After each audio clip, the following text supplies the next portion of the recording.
بفاميلي اليوم رح نتعرف على شخص استثنائي، شخص كان في ذكرى أليمة بحياته، ولكن مع الوقت، مع التأمل، مع الصلاة ومع التدريب قدر أنه يتخطى هالصعوبات، وقدر أنه يعلم كمان للناس قد ايه الإنسان عنده قدرة لحتى يشفى من الذكريات الأليمة.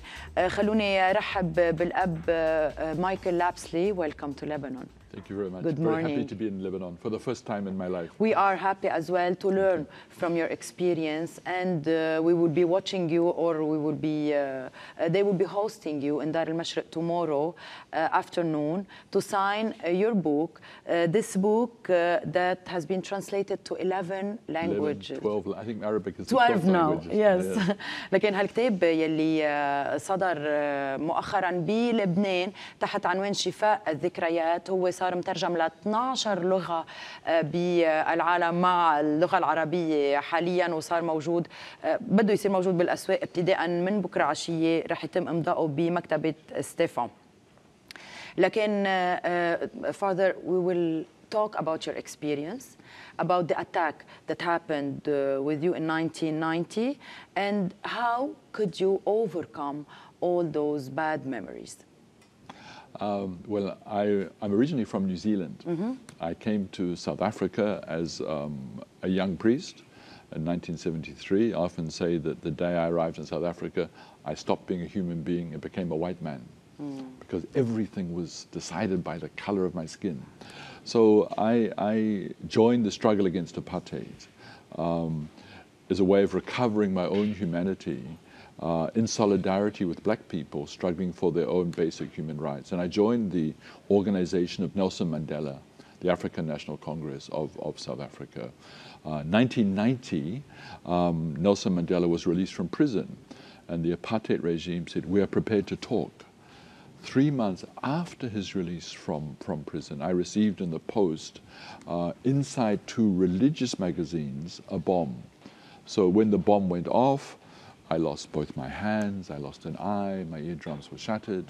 And so that was the attack that I survived. But also, 2 things. Immediately this happened, firstly I had a sense that God was with me in that experience, but also I knew that the apartheid regime had got me. At the same time, I knew that I had won and they had lost, because they tried to kill me and I was alive. So already I had a victory. But you won. I won in the sense that they had failed to kill me and I was alive. So in a sense... But why did you feel that you lost somehow? Well, I lost my hands. Yeah. I lost, eye, eardrums shattered. Today I can say that in that bomb I lost hands that I will always grieve for, but also I know that I still have a lot, and I know that actually I'm a better human being for the journey that I've traveled, because I've traveled a journey from being a victim, something terrible was done to me, I physically survived, but I became victorious. I became victorious by today being part of helping heal the human family, helping create a better, kinder, more just world. لكن الأب مايكل لابسلي هو ولد بنيوزيلندا، وهو أصوله من نيوزيلندا، ولكن انتقل لجنوب أفريقيا سنة 1973، وهناك اكتشف قد ايه بعد الحرب قائمة الحرب العنصرية بين البيض والسود للأسف، وهو كان رجل أبيض بوقتها وهيك كان يعامل. من بعدها كان انخرط بحركة نيلسون مانديلا. نيلسون مانديلا يلي ظهر من الحبس سنة 1990، ومن بعدها الأب لابسلي صار معه حادثة أليمة جدا، من خلالها صار في انفجار، ومن خلاله فقد ايديه الاثنين مثل ما عم نشوف، عينه وكمان أذنيه ما كانوا عم بيشتغلوا مزبوط. فهون شعر بأنه هو بذات الوقت خسر الاشياء الجسديه، ولكن بذات الوقت ربح، لانه ربح حياته، ما قدروا يقتلوه وقدر يتابع بنضاله.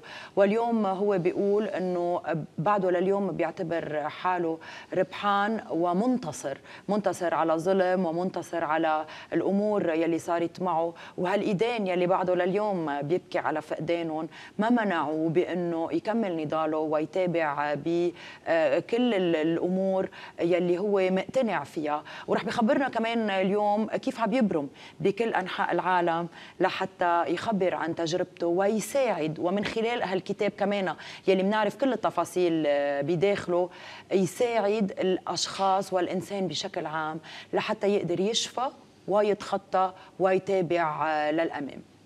Father Lابسلي, today what are you teaching all around the world? I think what I'm doing in my work is creating what we call safe and sacred spaces.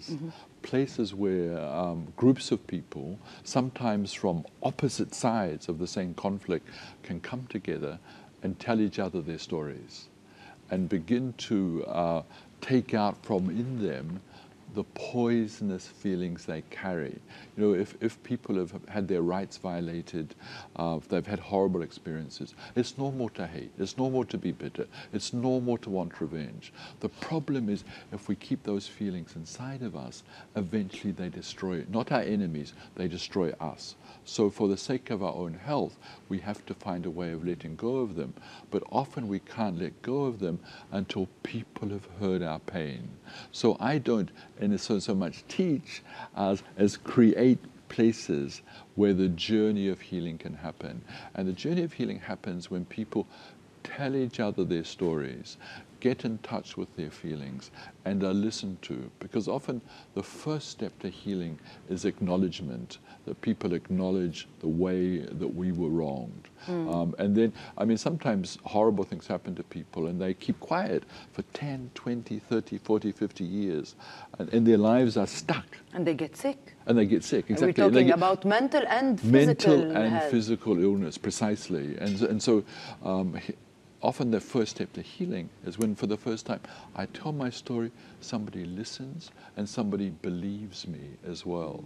And then, you know, the way I think of it is life is like a river. The river flows, something terrible happens, and our life becomes like a whirlpool. And often it's when the story is properly heard and listened to reverently and respectfully that the river begins to flow again, and I begin to recover my life, moving from being a survivor to being a victor. And I think I travel all over the world, so I've learned that every context, you know, Lebanon is not the same as South Africa, it's not the same as Northern Ireland, it's not the same as Sri Lanka, but at the deepest level, we're one human family, capable of doing terrible things to each other, but also capable of generosity, kindness, compassion, and also even those we fight against, they have the same feelings in their hearts as we do. لكن بيقول انه هو قدر من خلال هالطريقه يلي تعلمها للشفاء يتحول من شخص ناجي من الموت لشخص منتصر على الموت. وقال انه حتى بلحظه هالانفجار حس وكانه الله كان معه موجود لحتى يساعده ليظهر. وقال انه الطريقه الوحيده اللي هو عم بيعلمها بكل انحاء العالم، هو ما بيقول انه عم بيعلم انما عم بيحكي عنها فقط وعم بيشاركها، هي لما منظهر هالامور من داخلنا بالكلام بهالبساطه، ولما منحكي عن هالموضوع وشخص آخر بيسمعنا وبيفهمنا وبيصدقنا كمان بهالأمور اللي مرقنا فيها، هالشفاء بيكون أسرع، وهالأمور ما بتعود تضر الشخص بصحته الجسدية وأيضا صحته النفسية، لأنه في أشخاص بيسكتوا 10 و20 و25 سنة عن مواضيع كانت بداخلهم وأذيتهم، وهالأذى بيصير أكتر وأكتر إن كان على الصحة العقلية أو على الصحة الجسدية. فهو اليوم بيعتبر حاله منتصر. رح نحكي أكيد عن كتابه شو بيتضمن، رح نحكي كمان عن زيارته لكثير من بلدان العالم. Which countries did you visit so far? Well, I've traveled to many different countries. So the How different... do you choose, I mean, the countries? Do you choose the countries where there is war? No, they when choose there us. is... Okay. So we work in South Africa. I'm based in Cape Town in South Africa. But the first invitation we had to another country was to Rwanda 4 years after the genocide. And then we're invited to the United States, and then to Bosnia, and then to Northern Ireland, and then to Sri Lanka, and then to Japan. And so it's gone on.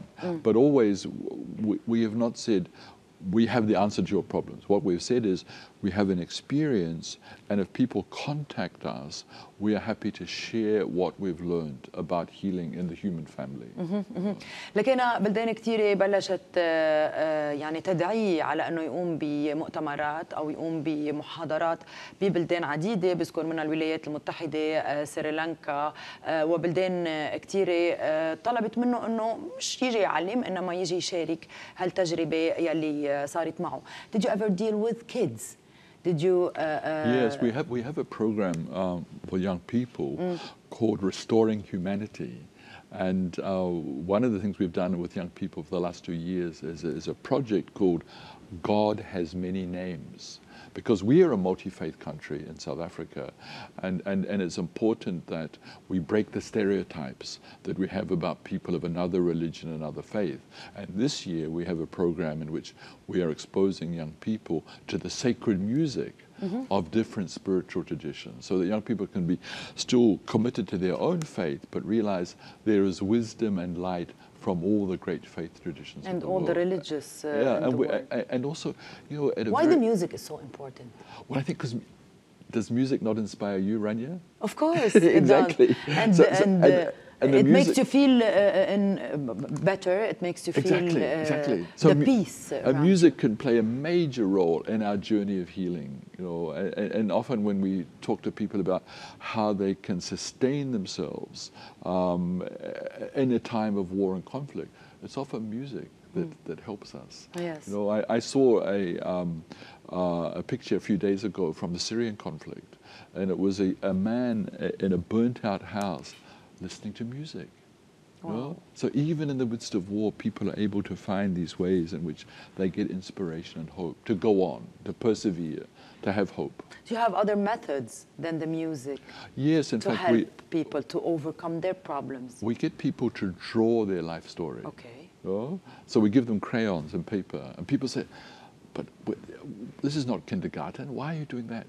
But in fact, drawing is another way of getting out from within us the experience, but also telling the story, but also being listened to. And the picture often is a way that people can begin to feel at ease and share, because you know, we often tell people a little bit of our story. We don't often say, what's been the whole story of my life so far? So it becomes like a mirror where people look at themselves, and often that's when they begin to say, I thought I was okay, but actually I need healing. I've got to find the way of healing. And there are many roads to healing as well. لكن ايضا كان عنده تعامل مع الاطفال، ودائما بيكون عنده تعامل مع الاطفال، خصوصا الاطفال يلي ببلدان فيها صعوبات، ان كان حروب او صعوبات اقتصاديه او غيرها، وهو بيساعدهم او بيعلمهم كيف يرجعوا يعيدوا تركيب البشريه، يرجعوا يكونوا شخص افضل، وبيعلم بانه الرب عنده اسامي كثيره، ومن خلال هالاسامي عم بيشتغل مع ديانات كثيره، مجتمعات كثيره، وبذات الطريقه. وهون بيكتشفوا انه ما في هالقد فروقات بين البشر، ما في هالقد فروقات بين المجتمعات والديانات. بيشتغلوا كثير من خلال الموسيقى، وتحديدا الموسيقى المقدسه بتخلي الاولاد يتعلموا انه يبعدوا، يكون عندهم سلام اكثر. وبيشوف صور اوقات مؤثره جدا عن اشخاص تدمرت بيوتهم، تحديدا بسوريا بيقول وشخص عم بيتسمع على الموسيقى بوسط الدمار كله، قد ايه هالشيء ممكن ينقله من هالحاله الواقعيه لحاله افضل بكثير. ايضا طريقه ثانيه لحتى يخلي الاشخاص مش بس اولاد انما الكبار ايضا يرسموا، وبيقولوا بيتعجبوا بالاول انه نحن منا اولاد لنقعد نرسم حياتنا، ولكن بيطلب منهم انه يرسموا حياتهم، وهيدي طريقه ثانيه لحتى كمان يظهروا هالوجع او هالاشياء السيئه يلي بداخلهم. Let's talk a little bit about your book. What can we find inside the book? Well, firstly, the book has been written together with another colleague who's here, Stephen Karakassian, who's an Armenian American born in Jerusalem. And so we collaborated in this book. The book tells my story, but it not only does that, it tells the story of people's healing journeys, speaking in their own voice from across the world. So in a way, it's a book with lots of pain in it, but more than the pain, it has hope. It tells you that healing is possible. And what's very interesting, Rania, is that many people who have reviewed the book, in their review, they don't talk about the book, they talk about themselves. So the book, in a way, becomes a mirror to people to look at their own lives and their own journeys, and to be encouraged and inspired by other people who've also had terrible things happen to them, but have managed to find the journey of healing. So I think the book is saying we need to acknowledge the past, but we don't have to be its prisoner. We are able to find the way forward, but often a key to that, as I said earlier, is acknowledgement, but also that we get support from other people. People often feel, even in the midst of war, very alone in their suffering. And so only when they tell each other their stories, they begin to find that their shared pain connects people. The pain is transcendent. But Father, people always wonder why, like you did before. Why did this happen to me? I'm still young. Why I lost my parents? Why I lost my house? Why I had to leave my country? Why? I think some of the why questions are totally normal human questions, but also we're in danger of knocking us heads against concrete because the why question doesn't always have an answer. But there's a different question. Yes, you will know this has happened to me. How do I respond? You know, and so I realized that if I was filled with hatred, bitterness, self-pity, desire for revenge, that I would be a victim forever. They would have failed to kill the body, but they would have killed the soul. So I realized that my choice now was to live my life as fully, as joyfully, as completely as possible, and that would be my victory. لكن بيقول انه بخلال هالكتاب مش بس هو مخبر انه في كثير ناس خبروا عن تجاربهم الصعبه، وهيدا الشيء من اكثر الاشياء اللي بيساعد لما شخص بيتشارك تجربته مع حدا ثاني وما بيعود يسال هالسؤال ليه، لانه اذا بده يسال ليه ما في دائما جواب لهالموضوع، واذا بده يعيش حياته بحقد وبمراره ما بيتقدم ابدا. فهو اليوم قرر انه يعيش حياته بفرح بمحبه وينبسط ويدور بالعالم ويخبر الكل. Thank you, Father Michael Lابسلي, for your presence. Thank you. And I wish the people of Lebanon well, because you too need to travel a journey of healing, and it's possible, and it will happen step by step. Thanks a lot for your presence. Thank you. رح ناخذ وقفة سريعة ومنتابع، خليكم معنا.